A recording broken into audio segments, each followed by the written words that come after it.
আমেরিকার বেশ কিছু সিটিতে অনুমোদন পাওয়ায় নিউ ইয়র্ক সিটিতে সবুজ সংকেত পেয়েছে চালকবিহীন গাড়ি। চালকবিহীন গাড়ি চালুর পরিকল্পনার কথা প্রকাশ করেছেন New York City mayor Eric Adams. এ ব্যাপারে আগ্রহী প্রতিষ্ঠানগুলোকে আবেদনপত্র জমা দেওয়ার আহ্বান জানিয়েছেন তিনি। ট্রান্সপোর্টেশন ডিপার্টমেন্ট বলছে, প্রযুক্তির সাথে তাল মেলানো ও সড়কে দুর্ঘটনা কমানোর লক্ষ্যে এই পরিকল্পনা হাতে নেওয়া হয়েছে।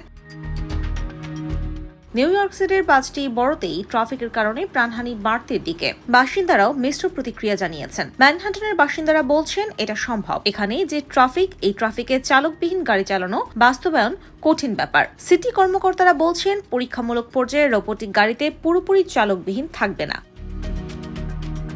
ট্রান্সপোর্টেশন ডিপার্টমেন্টের কমিশনার ইডানিস রদ্রিগেজ বলেন, এসব গাড়ির চাকার পেছনে সবসময় নিরাপত্তা চালক থাকবে। তিনি বলেন, কোম্পানিগুলো নিউ ইয়র্ক সিটিতে স্বতন্ত্র গাড়িগুলো কিভাবে চালাবে তা পরীক্ষা করা হবে। তাদেরকে প্রথম ডেমো পারমিট এবং তারপর টেস্টিং পারমিট দেওয়া হবে। কমিশনার আরও বলেন, কোম্পানিগুলোর কাছ থেকে পাওয়ার পূর্ণাঙ্গ রিপোর্ট পর্যালোচনা শেষে চূড়ান্ত অনুমোদন দেওয়া হবে। তাদেরকে কঠিন প্রক্রিয়ার মধ্য দিয়ে যেতে হবে। New York City mayor Eric Adams হাইটেকের একজন একনিষ্ঠ ভক্ত। তিনি সম্প্রতি সাবওয়েতে বন্দুক পরীক্ষার প্রযুক্তির উদ্ভাবন করেছেন। সিটির রাস্তায় চালকবিহীন গাড়ি চালুর প্রক্রিয়াকে একটি স্ফোটনিক মুহূর্ত হিসেবে আখ্যা দিয়েছেন। তবে ট্রান্সপোর্টেশন অল্টারনেটিভসের আলেক্সা স্লেজ বলেন, সিটি কর্তৃপক্ষ যদি অন্যত্র প্রযুক্তিকে ব্যবহার করে তাহলে বাসিন্দাদেরকে বেশি সেবা দেওয়া যাবে। আরও বলেন, নিউ ইয়র্ক সিটিতে চালকবিহীন গাড়ির প্রয়োজন নেই, তার চেয়ে কেন এয়ার ট্রেনকে সম্প্রসারণ করছেন না। তিনি অটোমেটেড গাড়ি ট্যাক্সি এবং ওবার ড্রাইভার্স বিরোধিতা করেছেন।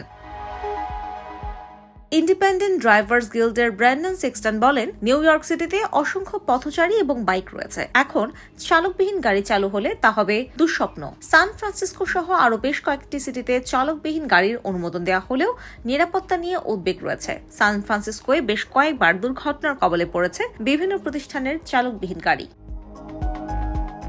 এসব ঘটনায় বেশ কয়েকজন পথচারী আহত হওয়ার কারণে চালকবিহীন গাড়ির বিষয়ে বেশ মতভেদ রয়েছে স্থানীয় বাসিন্দাদের মধ্যে। এক পক্ষের ধারণা, চালকবিহীন গাড়ি মনুষ্য চালিত গাড়ি থেকে নিরাপদ। আরেক পক্ষ চালকবিহীন গাড়ির প্রযুক্তিগত নিরাপত্তা নিয়ে বেশ উদ্বিগ্ন ও আতঙ্কিত। এই মতভেদের কারণে গত ফেব্রুয়ারিতে সান ফ্রান্সিসকোয় আলফাবেটের মালিকানাধীন ওয়েমো প্রতিষ্ঠানের তৈরি চালকবিহীন একটি ট্যাক্সি ভাঙচুর করার পর আগুন দিয়েছে একদল ব্যক্তি। সান ফ্রান্সিসকোতে পথচারীদের আহত করার ঘটনার জেরে নিজেদের তৈরি 950টি চালকবিহীন গাড়ি ফিরিয়ে নিচ্ছে জেনারেল মোটরসের মালিকানাধীন ক্রুজ। জেনারেল মোটরসের সেলফ ড্রাইভিং ইউনিট জানিয়েছে, শিগগিরই ক্রুজের তৈরি আরও চালকবিহীন গাড়ি ফিরিয়ে নেওয়ার পরিকল্পনা রয়েছে। IBTV USA, new York.